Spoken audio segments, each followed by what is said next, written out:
The movie starts with an introduction of our heroine. Catherine Morland was born to Mr. and Mrs. Morland, the fourth child of 10 siblings. The Morlands are a plain family, with modest wealth and an unremarkable reputation in the society. From birth up until before her teenage years, Catherine was an unassuming child. No one who would look at her would think she is a fit to be a heroine. She prefers playing cricket and baseball with her siblings, rather than dolls and books. However, when she reaches the age of 15, her appearance becomes more womanly and attractive. Her parents comment how she is turning prettier every day. In addition, she has become fond of reading novels. Gothic novels, to be exact. She tends to escape from playing with her siblings for a reprieve in the woods. There, she will read her current favorite novel and let her imagination reign free. Because she has not been introduced to society and her limited schooling, she tends to believe that the real society is similar to the one she reads of in her books, mysterious, gloomy, and highly romanticized. One day, Mr. and Mrs. Allen, who are friends with the Morlands, come to their house and invite her for a vacation at Bath. Her parents think about how she is too young to be exposed to the city, but they trust the Allens to provide protection for her. And Catherine is more than up to joining them, for she sees this as an adventure that will shape her to be the heroine of her story. Along the way, Catherine imagines a scene from one of her Gothic novels, where bandits suddenly appear and attack them. In her mind, she is the heroine that the bandits want, and she pictures how she would behave if they caught her. But the whining of the horses and the rough roads bring her back to a boring but peaceful reality. It is already night when they arrive at Pulteney Street, where they will be staying. Catherine is eager to see what society looks like, and if it is just like what she has read in her novels. She wonders why they aren't attending any balls, or why she isn't being introduced to society. The Allens tell her it's not as easy as it sounds. First, she must wear her most presentable clothes. Shops must be visited, money must be spent. Mr. Allen asks Catherine if she has any allowance to spend. Confidently, Catherine says yes. So the next day, she and Mrs. Allen shop for clothes and accessories. That night, they get ready to attend one of the balls. The Allens remark how beautiful she is in her new gown. A few moments later, the three of them are on their way to the party. When they arrive, they see that the place is full of people. They can barely move forward without pushing others. As they enter the hall, Mr. Allen abandons them for the card room. With no choice, Mrs. Allen and Catherine decide to go to the tea room. They see 2 empty seats, and they immediately take them. However, things become awkward, as they don't know the people sitting with them at the table. In fact, as per society's decorum, they can't talk to them unless they have been introduced. Catherine realizes they have no acquaintances who will do the courtesy for them. Mrs. Allen remains oblivious, but Catherine starts to worry. Not far from them, she can see a man and a lady her age looking at them, seemingly amused at their outward behavior. Catherine decides they should leave the room. On their way to the dance hall, Mrs. Allen bumps into a gentleman. Worried that her dress may have been pricked by something sharp, she asks Catherine to fix it for her. But the man surprisingly knows how to deal with it. He confidently says there's no damage done to the dress. Mrs. Allen is impressed, as it's rare to see a man who is knowledgeable about muslin cloths. The man declares that his knowledge is thanks to his younger sister. He also gives a presumptuous comment on Catherine's gown, which isn't as rude as expected due to his amiable nature. The man reminds them they are still considered strangers, since they haven't been introduced. So, he leads the 2 ladies inside and finds them a seat. He leaves for a moment, then comes back with Mr. King, the host of the ball. Mr. King introduces the ladies to the man, whose name is Henry Tilney, a distinguished gentleman. When Mr. King leaves, Henry makes a joke about how they can talk freely, now that they have been introduced. Then he asks Catherine for a dance. The dance is an enjoyable affair for both Henry and Catherine. They know that, as part of societal decorum, they must share small talk while dancing, which they comply with humor. To Catherine's credit, even if she hasn't been formally introduced to society, she holds her part of the conversation. She's witty and enjoyable, a perfect complement to Henry's gentlemanly ways. While dancing, Catherine notices the man from earlier. He's intently watching them. Unfortunately, Henry doesn't know who the man is. Later that night, on their way home, Mrs. Allen asks Catherine her first impressions of Henry Tilney. She's honest with her answer. She finds him amiable and agreeable, and she likes him, though not in a romantic way. Curiously, Mr. Allen gives her a warning. All kinds of men, scoundrels, and adventurers always find their way to Bath, so she must be careful when making new acquaintances. Mrs. Allen strongly disagrees with her husband's implications, because he can't see a man like Henry who knows about clothing being a scoundrel. Mr. Allen gives in, and says he did hear that Henry comes from a good family. He's a clergyman, the son of General Tilney who owns Northanger Abbey. Catherine becomes interested, and asks if the place is haunted. The old man says no one knows, but abbeys usually are. That night, Catherine dreams of Northanger Abbey and her adventures of being saved by Henry Tilney from rogue monsters. The next day, while she and Mrs. Allen are walking, a woman approaches them and greets them cordially. She is Mrs. Thorpe, and she mentions that she knows James, Catherine's older brother. Mrs. Thorpe says that James and her son John are both attending Oxford, and that James recently spent Christmas with them.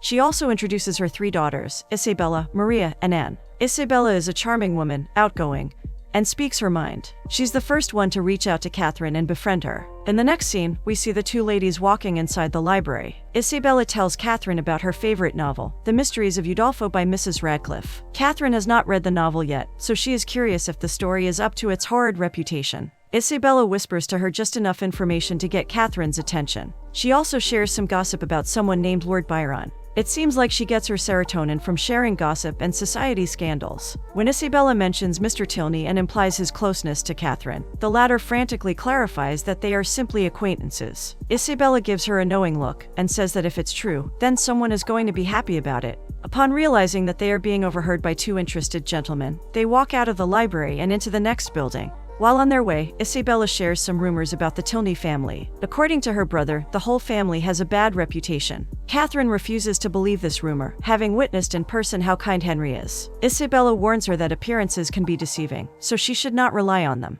They meet James and John on the street. James is clearly smitten with Isabella, and the latter shows just enough encouragement to keep him charmed. On the other hand, John Thorpe is bolder in his advances. He invites Catherine to a drive on his open carriages, the sooner, the better. Catherine is flustered by this straightforwardness, and asks if it's considered improper. John laughs it off, saying everything is more free and easy in Bath. That night, Catherine attends another ball with James and the Thorpe siblings. During the dance, she starts feeling uncomfortable at how intensely John keeps looking at her. It's safe to say that he's attracted to her, and is making it clear. But Catherine is careful not to show encouragement, because she doesn't feel anything special for the man. Later, she sees Henry walking towards them with the beautiful woman beside him. Catherine feels herself deflate as she assumes who this lady is. But she feels relief upon knowing that the lady is Eleanor, Henry's younger sister. Eleanor is elegant and graceful, and has the same agreeableness as her brother. Catherine feels comfortable with her, and they spend some time talking. From their conversation, we learn that General Tilney, the father, is also attending the ball. Sadly, the mother passed away years ago. After knowing that it's Catherine's first time in Bath, Eleanor invites her for a morning walk the next day, together with Henry. Catherine delightedly accepts the offer. However, to her surprise, it's the Thorpe siblings and James who fetch her the next morning. John says he saw Henry driving his open carriage away with an unknown woman. Catherine is disappointed, but she refuses to believe the Tilneys have forgotten their promise to her. She hopes that Henry and Eleanor will still come for her. Isabella points out that in this false world, people often make promises they have no intention of keeping. But she and John are her true friends, and they always keep their promise. Even though she intends to wait for the Tilneys, James is irritated at her and convinces her to join them for a ride. With no choice, Catherine comes with them. She rides with John in his carriage, explaining that they will chaperone his sister and James. While they're still in town, they drive past the Tilney siblings, who are clearly on their way to get Catherine. She wants John to stop the carriage, but to her surprise, the man just speeds up their vehicle. Catherine is upset, and expresses her concerns about how John is making her break her promise. John is offended. He stops the carriage and patiently explains that he's only distancing her from the Tilneys because of their bad reputation. It's for her own sake, he says. Catherine acknowledges his concern and relents to the trip. Unfortunately, they get rained on later that day. Catherine is still bothered by the thought that the Tilneys may have misunderstood her character. While watching a theater performance, she can see them on the opposite balcony. On Henry's face is disappointment. After the show, she runs to meet the siblings. She immediately explains what happened, urging him to understand that she never intended to leave them. Fortunately, Henry listens. He admits he feels slighted, but he is thankful that he listened to Eleanor, who says there might have been a misunderstanding. As a show of reconciliation, Henry proposes another country walk, which Catherine gratefully accepts. Unbeknownst to them, John is talking to General Tilney just behind them. John introduces Catherine as the only ward of the rich Allens. If they pass away, they'll leave their wealth to the lady, which will make her the richest in their country. It looks like John is exaggerating Catherine's reputation. One may think that he himself believes that Catherine hails from a wealthy family, although it is far from the truth. General Tilney takes this information seriously, and takes an interest in the lady. He approaches Catherine and expresses his desire to invite her to their home one day. The next day, Catherine accompanies the Tilney siblings on a walk. There, Henry learns that Catherine loves to read Gothic novels. He also discovers that she has a rather naive view of society in general, that the mysteries and horrors she reads only stay in books, and that society in real life doesn't have despair, fear, and betrayal. At least not in Fullerton, where she comes from. Henry remarks that he hopes her life experiences won't prove her otherwise. That night, she reads The Mysteries of Udolpho, as recommended by Isabella. She reads the story about the monk who has scandalous feelings for a maiden. Catherine goes to sleep, imagining herself yet again as the heroine of the novels. The afternoon of the next day, she receives surprising news. James has proposed to Isabella. Catherine is happy for both of them. Isabella declares she can never trifle with a man's feelings, so she has accepted the proposal. Downstairs, James and John are preparing to go to Fullerton to share the news with the Morlands and seek their consent. John approaches Catherine and asks her leading questions about marriage. John is clearly trying to rope her into marrying him, but Catherine is none the wiser. Before she can clear up that she has no intentions of doing so, John leaves her and sets off with her brother. As Catherine and Isabella watch their brothers leave, the latter expresses her concern about not being suitable for James because of her small fortune. As it happens, Isabella, just like her brother, believes the Morlands are wealthy, and marrying James will mean a comfortable life ahead of her. She keeps saying things about how she will choose James over any number of men, just to make sure that Catherine will believe her sincerity. Unfortunately for our protagonist, she's too innocent to identify these manipulations in front of her. They attend a ball that night. There, they meet General Tilney, Henry, and Eleanor. The general is trying to match Catherine with her second son. After he leaves them, another officer walks up to them. He is Captain Frederick Tilney, the eldest son. He is cold towards Catherine, yet he shows interest in Isabella, who curiously returns his gaze. Henry knows what his brother's intentions are, and Catherine is upfront with him, saying that Isabella has very good reason not to dance with any men. However, she sees her dancing gaily with the captain. When she asks about it on their way home, Isabella says she refused many times, but the man won't take no for an answer. She again reiterates her love for James and her excitement in their engagement. Yet she comments about how Captain Tilney is the heir to their large estate. Days pass. Eventually, Isabella receives a letter from James in Fullerton.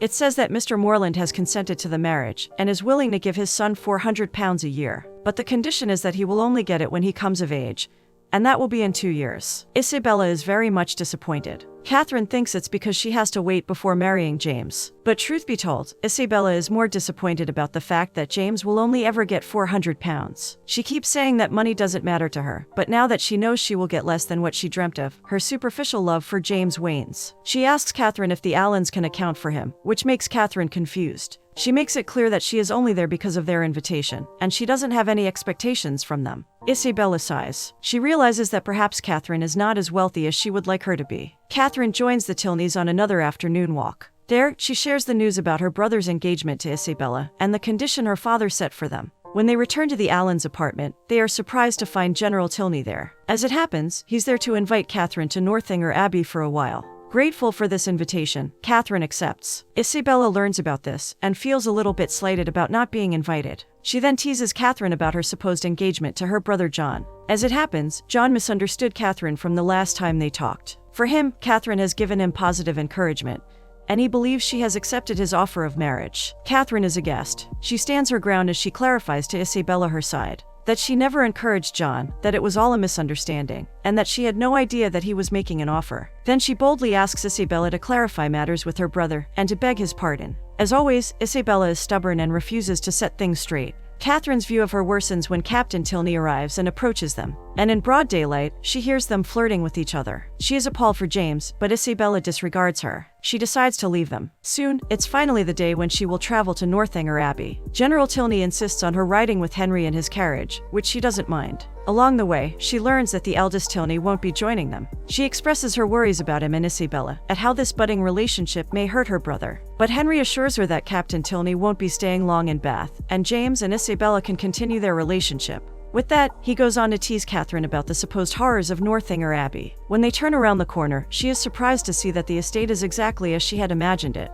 She is excited to finally experience something that she only read in her Gothic novels. Henry tells her that despite its imposing looks, Northanger Abbey isn't as haunted as rumors say. Nonetheless, it has its share of secrets, just like any other house in the country. Eleanor brings Catherine to her room. It's very spacious, with high ceilings and a tall wardrobe. There's even a heavy chest by the end of the bed. This is like one of the settings in her novel. Catherine can't help but feel that she is living one of the scenarios from her books. At dinner, General Tilney excuses the size of the dining room, as he supposes Catherine has dined in a much larger one with the Allens. Catherine is confused, and clarifies that the Tilneys' dining room is the largest one she's ever been in. As for the Allens, theirs is only half the size of this room, but still tolerably large. The siblings feel awkward at their father's attempt to size up Catherine in terms of her wealth, while General Tilney is trying to make sense of their guest's wealthy background. But Catherine remains humble, steadfast, and honest, albeit a little naive about the intentions of the general. When she looks at Henry, she finds him expressing amusement, which makes her feel relieved. As it happens, they experience a thunderstorm that night. Catherine keeps imagining herself living the Gothic experience, even finding some old, suspicious papers inside the chest. But in the morning, she finds out they're no more than ordinary laundry and shopping lists. Alina takes her for a walk in the estate's forest. There, she realizes that this place used to be her mother's favorite. She says her mother's illness was sudden and short, and that she wasn't there when her mother passed away, so she never saw her body when she returned home. In addition, the general has forbidden his children to enter their mother's private chambers. Catherine finds the circumstances suspicious. Perhaps there was foul play involved. She convinces Alina to give her a tour of her mother's room. However, the general finds them and stops them from continuing. Indeed, he doesn't want anyone to go to his wife's chambers. Catherine's suspicions grow, especially about the father who is very strict towards his children. During dinner, General Tilney informs them that he has to leave to attend some business in town. Henry assures his father that they'll take care of their guest. Catherine enjoys the company of the siblings very much, especially Henry's. He invites her to join him in visiting his humble abode as a vicar, to which she accepts. They enjoy a pleasurable horse ride, which culminates in them getting dampened because of the rain. It is clear that Henry and Catherine have special feelings for each other, but some things hinder them from getting together. First is General Tilney. During their walk, Henry reveals that his father wants advantageous marriages for each of his children. Captain Tilney still has to find a good match, while Alina had her heart broken because the father did not approve of the man she loved, as he happens to have a lower status than them. As for Henry, if he wants to retain his father's favor, he must marry a suitable wife. He looks at her as he says he hopes to be lucky when he falls for a woman with a fortune attached to her name. But if she has not, then it will be a test of his character. He cuts their walk short, as he needs to go to his vicarage. With the general and Henry on their business trips, and Alina and the servants nowhere to be found, Catherine takes this chance to snoop into the forbidden chambers. From what she has gathered during her stay, the siblings have had a lonely life since their mother's passing. It doesn't help that the father is naturally unpleasant. This makes her believe that foul play may have been involved in the mother's demise. This is her chance to investigate. In her subconscious, she is thrilled that she is living the experience she only reads in her novels. She enters the room. Everything in it is laden with a thick blanket of dust. Clearly, not even the maids are allowed to clean there. She sees a portrait of Mrs. Tilney on the mantelpiece. When she looks around, she is surprised to see Henry entering the room. She didn't expect him to come back soon. Henry is baffled as to why Catherine would be there, when it's been made clear that the area is forbidden. Catherine says she learned from Alina about their mother's passing, and suspects that negligence may be involved. Henry is offended, and he clarifies that their mother received the utmost care available at that time. When Catherine asks about his father's reaction, Henry says he was devastated and felt her loss. She says she's glad that that's the case, because it would be shocking if otherwise. At this, Henry is hurt that Catherine has this assumption about his father being involved in foul play. She defends herself, saying she only wants to know this house's secrets. And that's when she realizes that it's not her place, nor will she be the one to decide if she gets to know them. Henry can't believe that she thinks his father has committed a crime, when all he's ever shown her is kindness. Before leaving, he tells her that perhaps it's possible to read too many novels and get carried away with one's imagination. After this encounter, Catherine is distressed as she realizes her mistakes. She hoped to get closer to him, because she has fallen for him. But now, she's afraid that his view of her has changed, that he will see her as the foolish girl who gets carried away in her gothic novels. She spends the afternoon crying and despairing about her situation. Then Alina approaches her, unaware of what has happened. Alina brings her a letter from James. He says that his engagement with Isabella is over. He doesn't give the details, but he implies that Captain Tilney is involved, and that soon he may announce his engagement to Isabella. Alina is dumbfounded. She knows her brother wouldn't make an offer of marriage to a woman well below his rank. As it happens, Captain Tilney only lured Isabella for a one-night stand. He has no intentions of ever marrying her, so her aspirations of tying the knot with a wealthy man go down the drain. Her only solution, as evident in the letter she sends to Catherine the next day, is to get back with James to save her dignity. She pleads with her to explain any possible misunderstanding with James. She insists she only loves her brother and would like to get back with him soon. But Catherine has had enough of her lies and manipulations. She refuses to reconnect Isabella to her brother. On the other hand, General Tilney has returned from his trip, and this makes her situation precarious. Without any explanation whatsoever, he orders Catherine to leave the estate. She doesn't have to wait for the next day, because she has to leave that night. Alina pities her, but she isn't brave enough to go against her father's orders. She gives Catherine enough money to pay for her journey. With no other choice, Catherine leaves Northanger Abbey that night, and decides to come home to Fullerton. Mr. and Mrs. Morland welcome their daughter back. Catherine clarifies that Henry Tilney should not be blamed for what has happened, and that Alina is a valuable friend she gained while staying in Bath. She chooses not to reveal the confrontation she had with Henry, because it only underlines her foolishness. She burns her novels, and vows to keep her feet aground in reality. She shares some tales of her adventures with her younger siblings, but when one of them asks her if she loves Mr. Tilney, she refuses to answer, because the true answer is yes. But to her surprise, he visits her the next day. He's there to apologize for his father's behavior. As it happens, General Tilney he found out the truth, that Catherine did not come from a wealthy family. John Thorpe misled him into thinking that way. Upon knowing this, he immediately set out to break any connections between Catherine and his son Henry. Catherine is relieved, because all this time, she's been thinking that the reason General Tilney kicked her out was because of her foolishness. And that's not all. Henry says he's cut ties with his father. There's a great chance he will be disinherited.